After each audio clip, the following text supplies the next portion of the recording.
আমাকে মৃত্যু বলে ঘোষণা করছে। নাম পাতাক। তো চিন্তায় ঘুম হয় না রাত্রেবেলা। ভগবান ছাড়া আর কাউ বলতে পারে মানে নিজে নিজে আত্মহত্যা করতে ইচ্ছে করে। না। আমার মরা ছাড়া উপায় নেই।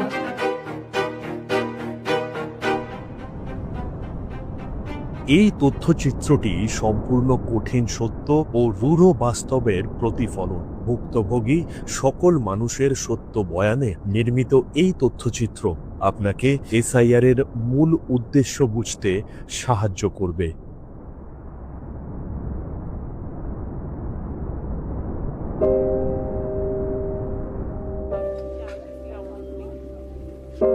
এসআইআর অনেকে সুইসাইড করতেছে।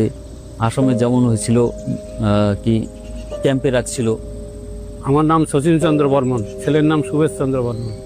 আমরা একেবারে সেই 14 পুরুষে থাকি। আমরা এখানে পরিবারে ধরো 9 জন, মানে ছোট ছেলে আছে আমরা 4 জন, বড় ছেলের ঘর 3 জন, আমরা যে স্বামী স্ত্রী 2 জন। হঠাৎ করে সেদিন রাত্রিবেলা আমাকে ফোন করলো, তখন রাত 2টার দিকে, যে তোমার কাকাকে খুঁজে পাচ্ছি না। তো আমিও আবার অত রাত্রিবেলা আমি এখানে পাশে এক কাকা আছে, ওনাকে ফোন করলাম যে কাকা দেখো তো ব্যাপারটা কি। পরে উনি আবার এসে খোঁজ নিল যে পেছনের বাড়ির পেছনে বাঁশবাগান আছে, অনেকে সুইসাইড করছে।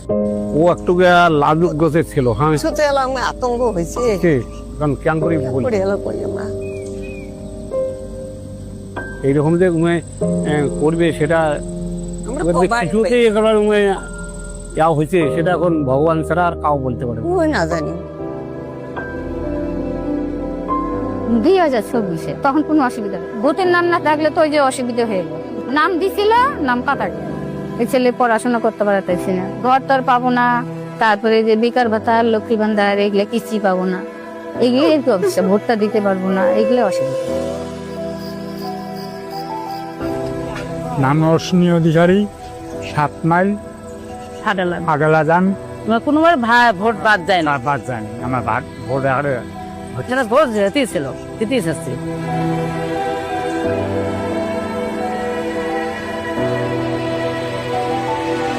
এই যে 4 তারিখে কপাল পাচ্ছি, কোন মাসে না ধরম ফিল আপ করলো।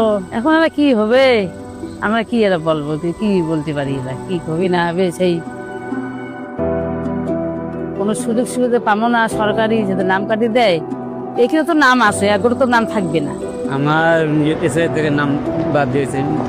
আমি লোকাল জীবিত আছি, আমাকে মৃত্যু বলে ঘোষণা করছে। এরকম দেবতা আমার খুব টেনশন হতেছে। আমার বউ বাচ্চা আছে, আমার টেনশন আমার হালত দেখছে কি হয়েছে। জীবিত মানুষ ইসায় নাম আসছে কি জানে, আমি বলে মৃত। কিন্তু আমাদের তো সাধারণ মানুষ, আমরা কাজ করে খাই, আমাদের তো চিন্তায় ঘুম হয় না রাত্রেবেলা। কি হবে আমাদের আছে, মানে নিজে নিজে আত্মহত্যা করতে ইচ্ছে হয়।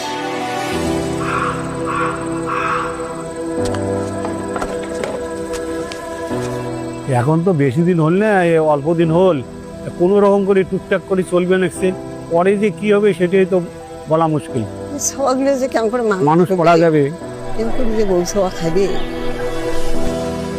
আমরা তো কিছুই করে পাবো না, এটা তো চিন্তাটা এটা যে কাটি দিলে কি করবো কি না করবো বলে তো আমরা কি যে হবে। কি হবে দেখো, আমরা অত পড়াশোনা না জানি বলে বুঝে ইয়ে করে করবো, সেটা তো আমরা পারবো না। যে না পাই তাহলে আমার মরা ছাড়া উপায় নেই।